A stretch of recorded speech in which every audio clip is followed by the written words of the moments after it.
All right, today we're going to jump into a really big idea from the documentary Zeitgeist Addendum. It's a concept the film calls the corporatocracy. Now, this is a theory about a kind of invisible layer of power that it argues pretty much shapes our entire world. So what exactly is it, and how does it supposedly work? Let's break it down.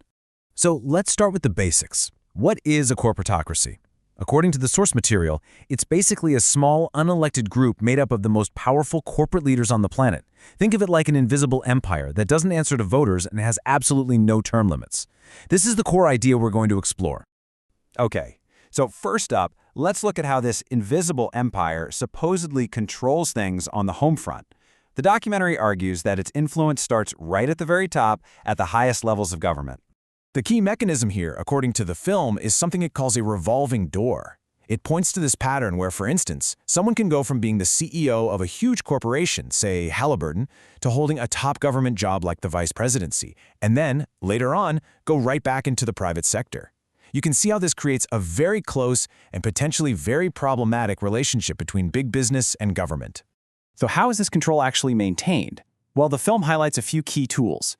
First, directly owning major media outlets.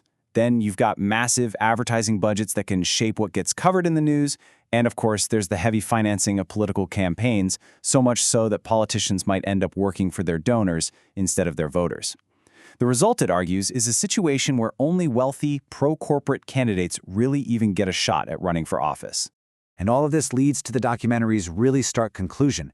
It basically argues that if candidates are essentially pre-selected and funded by the very same corporate interests, then the election itself becomes, well, an illusion of democracy. The idea is that no matter who wins, Democrat or Republican, the same powerful interests are the ones who stay in control. Now, this system of influence isn't just a domestic thing. Oh no. The documentary then lays out this whole playbook for how the corporatocracy allegedly expands its power all across the globe, using a strategy it calls the debt trap. This brings up a huge question, right? How can you systematically take away an entire country's independence? The film argues it's not always with soldiers and bombs. Sometimes it's through a much quieter, more calculated kind of economic warfare. So here's the step-by-step playbook the film lays out. First, these so-called economic hitmen find a country that's rich in resources, like oil. Then, they arrange these massive loans from places like the World Bank for big infrastructure projects. But here's the catch. That loan money doesn't really go to the country. It goes directly to foreign corporations to do the building. This whole setup leaves the target country with a mountain of debt it was never actually designed to repay, which forces it to default. And this is the crucial part. After the country defaults on that massive debt, it's forced to accept certain conditions. This often means they have to privatize key national assets, like their water systems or power grids. They have to cut spending on things like healthcare and education. And they have to open up their markets, which often just floods them with cheap foreign goods and destroys their local businesses. But okay, what happens if a country's leader sees this trap coming and just refuses to play along? What if they say, no way? Well, according to the documentary, that's when the playbook escalates, and it moves from economic pressure to much more direct and often violent tactics. And to back this claim up, the documentary points to some pretty specific historical examples.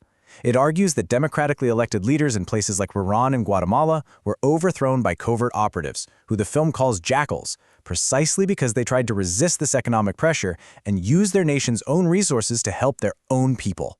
And if the economic pressure fails and the covert action fails, the film argues there's one final step: direct military force. It presents the invasion of Iraq as the ultimate example of this, claiming the real goal was to secure resources and, of course, provide huge reconstruction contracts for corporations.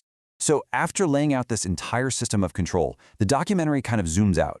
It starts to argue that the corporatocracy itself isn't actually the root cause of the problem, but just a symptom of something much, much deeper that's baked right into our global economy.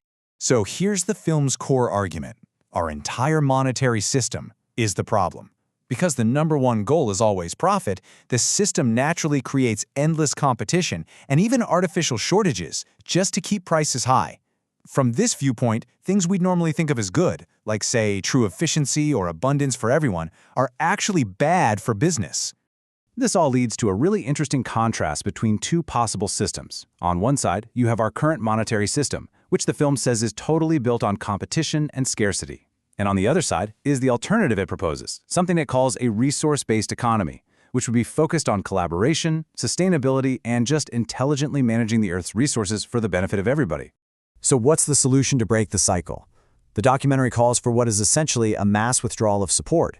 It specifically suggests things like boycotting the major banks, tuning out corporate news, rejecting the political system as a distraction, and refusing to join the military, which it calls the enforcement arm of the whole system.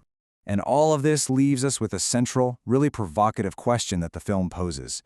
Is our world run by profit, or is it run by people? It's a question that really challenges us to think about what truly drives our global society. Thanks for joining me for this explainer.